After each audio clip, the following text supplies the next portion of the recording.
Hi there, and welcome to the Accepted Authority podcast. My name's Greg Roworth, and each week I'm your host on the Accepted Authority podcast. And on this podcast, we discuss the challenges around growing your consultancy firm and using a particular strategy that is about authority positioning and helping your firm to be seen as the authority in your market. So in today's podcast episode, I want to talk about being seen as the authority. And this comes about from a couple of discussions and an email that I received this week where the level of authority of the person involved meant that I had questions about their authenticity and their ability to serve me as they were suggesting they might. So in this podcast, I want to talk about the ways that you need to be seen as the authority so that you do not create doubts in the mind of your potential clients, so that when they hear about you, they are at every stage of the process from there have the affirmation that you are able to do what you say you can do, that you have authority in the market, that you actually have a presence in the market, and that presence says everything that you want it to say about you and your ability to be the authority for those clients. So the examples that I came across this week were particularly one email that I received, a cold email from someone who suggested they could improve my marketing. Now, I don't know about you, but I received probably, 20 or more of similar types of messages each week, whether it's on email or on social media. And, I very rarely pay attention to any of that because they are often typical marketing services that may work for product-based businesses, but as I've often said through this podcast and in anything else you've heard from me, marketing professional services in the typical way just doesn't work. And that's why being seen as the authority in the market is such a critical part of the process if you're going to attract your premium level clients. Now, when I received this email, it actually caught my eye, and I opened the email, which is the first step. First challenge for any of us is to have our message opened, or at least getting our attention. So the way that this email got my attention was it was very personalized to me. It mentioned my name in the subject line.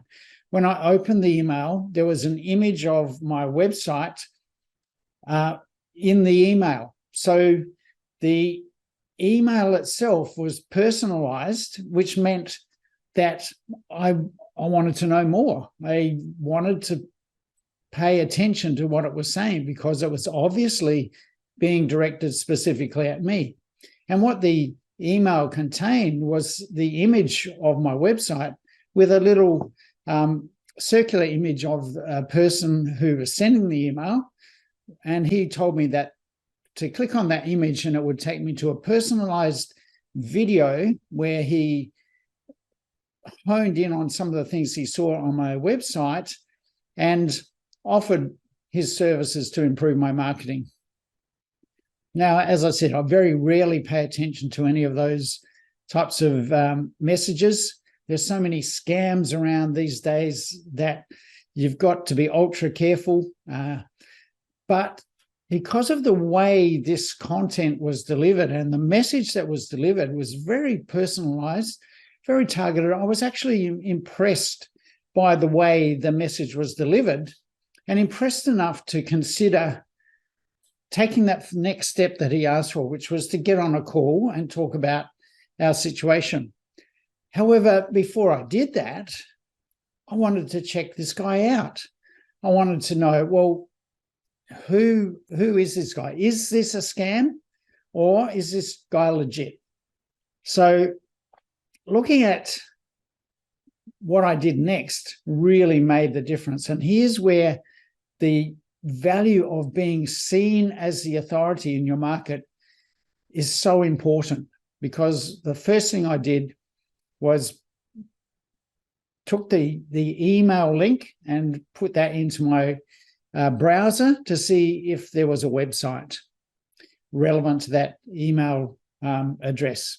And there was no website.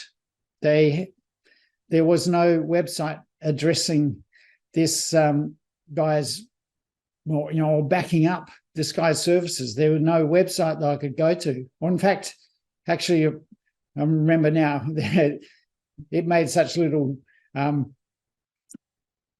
impression on me. I did actually find a one-page website which had very scant information. It really gave me nothing. So yeah, so insignificant that I actually forgot for a moment that there was a website. But remembering now, there was a one-page website which was almost useless. So I next went to Google and put the guy's name into Google, and also put the website address into Google, and could not find anywhere anything about the guy who sent me the email. So what does that tell me? First of all, the guy has done a really good job of getting my attention and even my interests. Now, what would have happened if I'd done my research like I did, and I'd come across a valid, valuable website that took me to another place that showed me something that I was looking for, it answered some of the questions I had, that would have taken my interest up a notch. If I had found more information about the guy on Google, or even about the company on Google, that supported the questions I had in my head. Who is this guy? Does he have any backup? Does he have any negative or positive impressions, or testimonials, or whatever it is, ratings, or whatever way that we get our information about businesses and people these days? If there was any of that supporting information that I could find on Google to elevate his authority in my mind, more than likely I would have then gone back and said, yes, let's talk. But because there was none of that, it just left me wondering, well, if the guy is as good as he says he is, why isn't there anything about him anywhere? So potentially this is a scam. Now, maybe I've missed the greatest opportunity to accelerate my marketing that I could have ever taken. I'll never know. And unfortunately for him, he will never know either. Now, the lesson in this, to me, reinforces everything I've been talking about in this podcast and in my marketing and in my services to clients, is that being seen as the authority in your market is ultra important. And this is particularly the case when you want to go beyond referrals, when you want to scale your business and scale your marketing results to give you sales that don't just come from referrals, which we all want, of course, but we don't really have any control over when we get them, and we can't scale them effectively. Now, the way we do that is through marketing that actually works, and we've talked about that and how to do that in the podcast. But if you don't have authority, or if you're not able to be seen as the authority through Google searches, through your websites, then you're going to undermine any initial outreach, any initial contact with a potential client that they may encounter. So whether you have any basis for authority positioning, comes down to where you're able to be seen. Now, the basic first place that you should be seen is your own website, for one. But even that is not quite as important these days, because if you do a Google search and you're on LinkedIn, your LinkedIn profile is going to be seen at the top of a Google search because Google owns LinkedIn.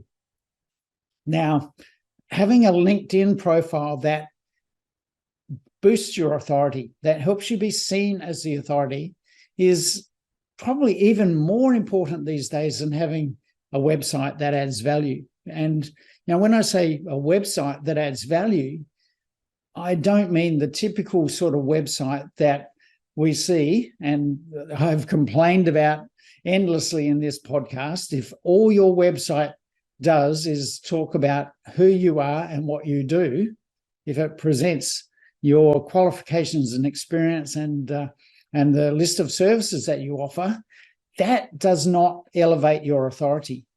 What does elevate your authority is valuable content that educates people, that helps them learn more about the solution to their problem. So being seen as the authority is all about helping people discover solutions for their problems. Now, LinkedIn and your own website are probably the two best venues for that. You can place valuable content on LinkedIn and at least have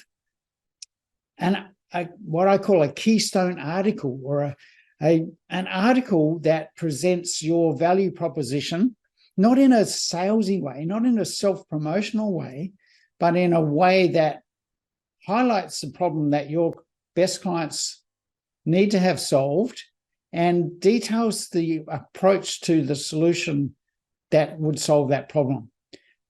What you're doing in that process is educating, and you're showing your authority and demonstrating your authority because of the knowledge you have about that specific topic and about the problems that your clients have.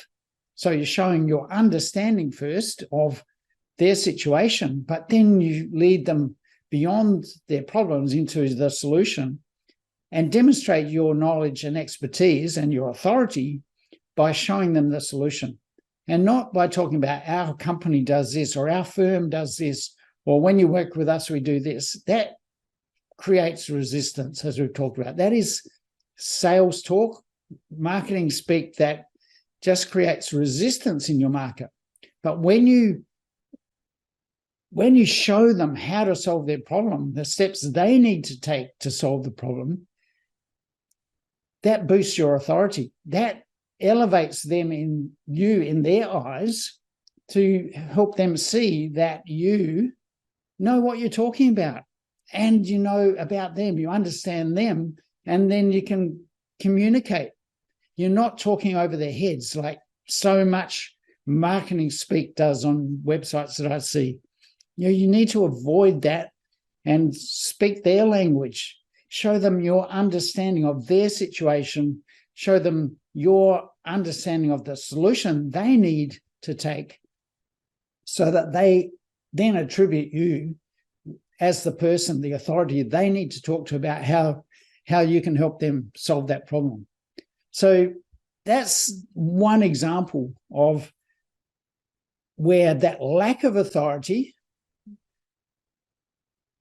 absolutely derailed one person's attempt to get my business. Now, there was a second situation where, in this case, I was the first person to outreach to another person on LinkedIn. So I made the initial connection, but the response came back to me about their services and how they could work together with me. And again, when I went to look at who is this person, do they actually have any value to offer? Do they stand up as an authority in their market? In this case, yes, did a Google search and I found their LinkedIn profile. I found their website, but again, a very typical marketing website that talks about who they were and what they do. And there was nothing else to find on Google that elevated their authority in my eyes. There was no content, there were no YouTube videos, there were no articles, there were no books, there were no instances of giving value on other people's websites. There was no podcasts. There was none of that that helps you be seen as the authority. So again, this guy could have potentially had services that were of value to me, and the initial message was quite impressive. It really did elevate his authority, but again, that authority was totally undermined when I went to do my research and find out who is this guy. And that is where we need to be working on to be seen as the authority. So we're not talking about, improving our website. We're not talking about improving our messaging in our outreach to people. What we are talking about here is the number of places that you need to be focused on to have content so that when people go to Google, well, like mine, the first 6 pages of Google are all about Greg Roworth, not about me, but the books I've written, the articles I've written, the podcast topics, the contributions I've made, there's a number of, well, do the Google search yourself. Don't trust what I'd say about it. Google Greg Roworth and you'll see what comes up, and that is how to be seen as the authority. So in this podcast episode, I hope that I've shown you how to be seen as the authority in a way that boosts your authority when someone makes an initial contact, or when you make an initial contact with them, when they first come across you. And maybe that first place is a LinkedIn post. They like the post, they want to know more, but if you don't give them more of your authority, then all of that effort, the time and value that's come from that is just undermined, because there's nothing else that helps you be seen as the authority. So that's really all I want to say in this podcast today. But take that as an important lesson of how your authority can be undermined because you're not anywhere to be seen as the authority. So create a plan, work on that. Or if you want help on being seen as the authority, get in touch with me. My website is businessflightpath.com. Approach me on LinkedIn. Just do a search for Greg Roworth, Facebook as well. Connect with me on LinkedIn and Facebook and make contact and just ask, can we talk about how you can be seen as the authority in your market? So that's a wrap for today. Be seen as the authority is the most important message I can deliver to you today. This is Greg Roworth. Catch you next week.